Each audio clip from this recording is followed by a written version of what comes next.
they'll all run like scared little rabbits. Here's your look at the brand new Trick or Treat Studios House of a Thousand Corpses Rabbit Roastin' Otis Driftwood.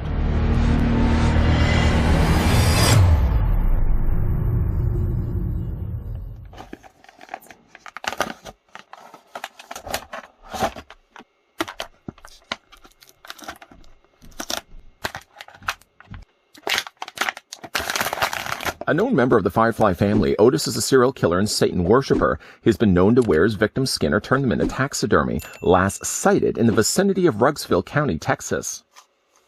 While the rabbits are running, we're going to get to the review of the Rabbit Roasting Otis.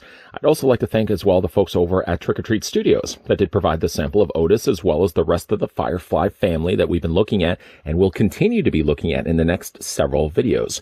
For those that are interested and like to get their hands on any one of these or the entire set, they are available over on Trick or Treat Studios' website, to which I'll provide links down below in the video description.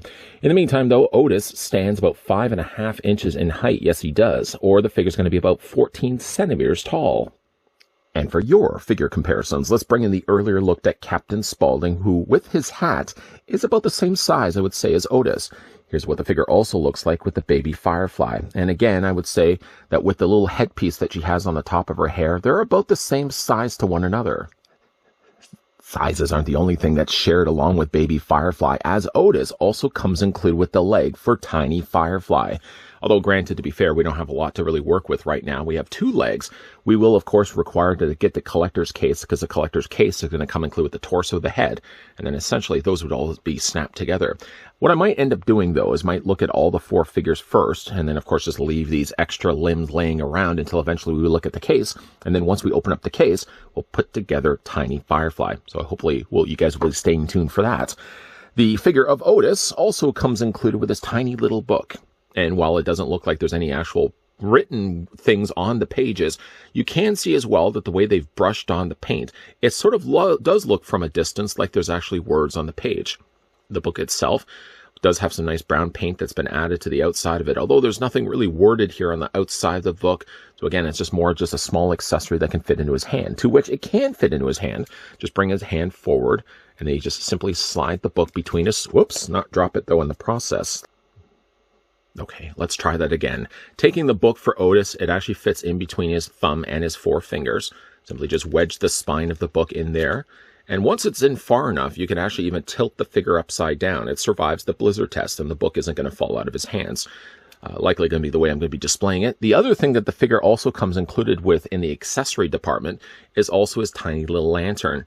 You can see that they've decoed flames on all the panels on the sides. The glass, or in this case plastic, is actually more of a frosted plastic. And just lifting this up, you can see that in the inside of it, there's one single yellow bulb.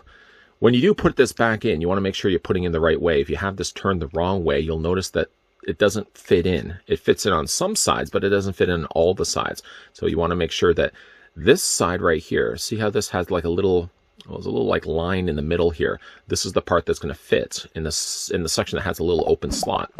But once that's in place, this does fit into his hand, but there is also a light switch. The switch on the top, I did notice, though, was a little harder to flip on.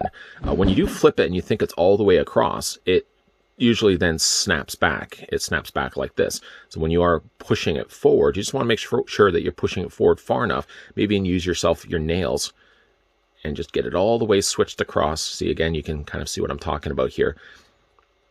You just have to put a little bit more pressure against the actual switch. I thought initially that the switch only served to be an on and off, that it didn't actually stay on. Like, in order for me to actually have it lit all the time, I would have to hold my finger against the button. But no, it's actually a case where you do have to switch it. And there we go. And then the lantern will always stay on. It doesn't actually flicker as much as it just illuminates the inside of the lantern. And then from there, you can go ahead and attach it then onto Otis's hands. You can also bring the hands also up as well. And he does also have some elbow articulation too. So you can get something that looks a little bit more natural when he's holding in his hands. For the purpose of that, not then draining the batteries, I'm going to just go ahead and turn this off for right now. I don't know how easy it's going to be to change the battery. I mean, the button battery is actually just on the inside of there, but there's not actually an open section on the back side here where you'd be able to push it through and pop the battery through. You'd have to find a way to actually fish out the button cell battery. But again, like, you're just going to put that back into the lantern. We're going to put that to the side for right now. And just to avoid me dropping the book again, I'm just going to remove that and put that also to the side. Getting a closer look, though, at Otis Driftwood. First of all, kind of like Baby, I'm glad to see that they actually decided to go with this look, as he does have a couple of looks in the movie, but this is the one that people tend to think of right away. The white face paint, the sort of mimicking that of a skull, and of course he does have the cross there in the middle of his face. The coloring on this guy is really quite good. It also succeeds to show just how yellow his teeth actually are. His mouth sort of has a way, or sculpted in such a way, that it kind of looks like he should be blowing fire. I think it's just the fact he's actually yelling. He has long, flowing, yellow locks of hair.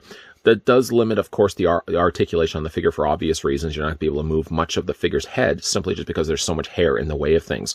Does have himself the very long robe. Now, you'll notice on the bottom of it, you won't actually see his feet. It's all like sort of one encased bit of plastic. I did notice it actually feels a little more hollow side. I don't know if it's just the case where they actually took two halves of the figure's body and just simply put it together. That's probably essentially what it is. Took two halves of the figure's plastic body and they just sandwiched it together. It does sort of result in Otis feeling a little more on the lighter side, but that's fine. He does actually have arm articulation, which is actually one of the things that the figure does still manage to possess. While he is, yes, limited here, he still manages to pull off articulation not only in the shoulders, but also in the elbows as well. He has no hand articulation either, so it's really essentially just, you could say still, if you wanted to count the head, there'd be 5 points of articulation. You got the head, you got the shoulders, you got the elbows. But really, with, again, like the head being able to only just do this, all you're really able then to do is 4 points of articulation in the shoulders and in the already mentioned elbows. Nice detailing that they've sculpted in here. There's a very long jacket that he wears. You can see while they haven't painted it, they managed to at least sculpt the buttons all the way down. And I really wouldn't want a lot of paint in these pieces anyways. The whole idea is that we're really supposed to be keeping these to look more like retro figures. And I think really Otis, as scary as he may seem, does come across rather nicely as a very retro looking figure. Again, very on the more lighter side. But one thing at least that works to his credit is that he's a lot easier to stand simply just because he's got a flat bottom base. Also, we can bring in, once again, Captain Spaulding. And then Baby, who is, again, the hardest of the three to stand. And even though I have said that, I guess, a couple of times when we did do the review of Baby Firefly, despite her small footprint, she stands fine also as well. Captain Spaulding, only of the three figures, is the one that actually does have pegals on the undersides of his feet. And even though the figures don't come included with display stands, I could say you could have used a display stand for Captain Spaulding. You don't have to necessarily apply that same rule when it comes to Otis Driftwood, and you certainly can't use it, unfortunately, with Baby Firefly. But once again, just to bring back in the packaging so you guys can see, I always seem to end up bringing the packaging near the end of the review, but you also saw at the beginning of the review as well. I love, once again, the illustrated artwork that they use down below here of Rabbit roasting Otis Driftwood, and then going ahead, flipping around to the back. The figures of which we've actually done, ironically enough, we've actually gone these through in proper order. So we did look at Finger Licking, Pistol Whipping Captain Spaulding first, then we looked at Showtime Baby Firefly. We are now wrapping up things here with Rabbit roasting Otis Driftwood. In upcoming reviews, we will be looking at Rippin' Axe Professor and Driller Killer Dr. Satan. Also shows you down below here how to turn on and off the lantern. And still, again, I'm not sure whether we should be holding on to these things. I certainly hope that if they had planned to use these for maybe a mail away at some point, they probably would have said, put a little dotted line around these and actually did say, cut this out. Something along those lines. I won't be throwing out the packaging anyways. I did also decide to take off Captain Spaulding's file card. I haven't yet done it for Baby. I might also do the same here with Otis Driftwood because I just, again, like it. I think they could have also just put a little dotted line here on the top and on the bottom so that it would have given you a definitely indication that this would be something that you could cut out and save for yourself. Either way, though, nice looking figures for what we've done so far. We've got 3 figures in for a 5-figure wave. Technically, Captain Spaulding was a separate wave because he was a standalone figure for a while, until eventually we did get ourselves the announcement and the release of Wave 2 Firefly Family. So far, again, we've only had a look at the 2 of the 4 figures in the Wave 2. And of course, we are still going to be looking at the collector's case that not only will be a storage place to store all the Firefly family, but also to complete Tiny Firefly, which we will be looking at in an upcoming review as well. You might find yourselves running like rabbits over to Trick or Treat Studios website when you learn that the company is offering up each member of the Firefly family for very reasonably $19.99 a piece. Considering that this isn't a line that's hitting those big box stores, these aren't figures you're going to necessarily be finding on the shelves with other action figures, oh no, but still $19.99 I think is a very reasonable price for anybody that's even just casually collecting action figures that were, though, big fans of Rob Zombie's work and especially big fans of House of a Thousand Corpses. These are great figures to be having loose and on display, like I'm going to be having loose and on display, or keeping them sealed, because again, I think the packaging that they included for all the figures are fantastic.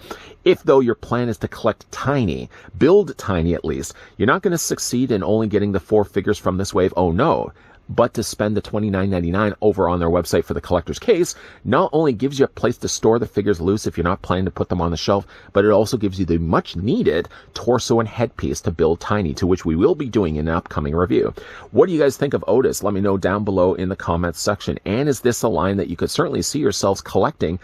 And if you are planning to collect these, are these figures that you're planning to open and have loose, or are you going to keep them in their packaging? Let me know down below in the comment section. I'm almost even teetering on the idea of actually having a set loose and on the shelf, because of course we will be looking at them in reviews, but then also getting myself a second set of these, because the packaging is way too good to not have a sealed versions of these that be hanging up on the shelf right by my horror movies. But how would you guys like to see yourselves collecting these? Loose? Or are you going to keep them in the packaging? Let me know your thoughts down below in the comment section. Once again, a big thank you to the folks over at Trick or Treat Studios that did provide this sample of the Otis that we were able to have a look at in this review. Of course, we are now, 2 figures down in the wave 2. We are still going to be looking at 2 more figures. And through that, while we aren't going to be able to complete Tiny just yet, we will also be looking at the collector's case, and then that will finally build ourselves Tiny Firefly. Lots of videos coming your way, guys, so certainly as well, if you enjoyed the one that you just finished watching, why not throw it a like? If you're loving the content you guys are seeing and certainly on board to see more, then make sure you hit the subscribe button down below and turn on the bell notification. And of course, we are going to be looking at the other 2 figures of the brand new House of a Thousand Corpses Wave 2, so certainly stay tuned for that. And as always, guys, thanks for watching. See you guys next time.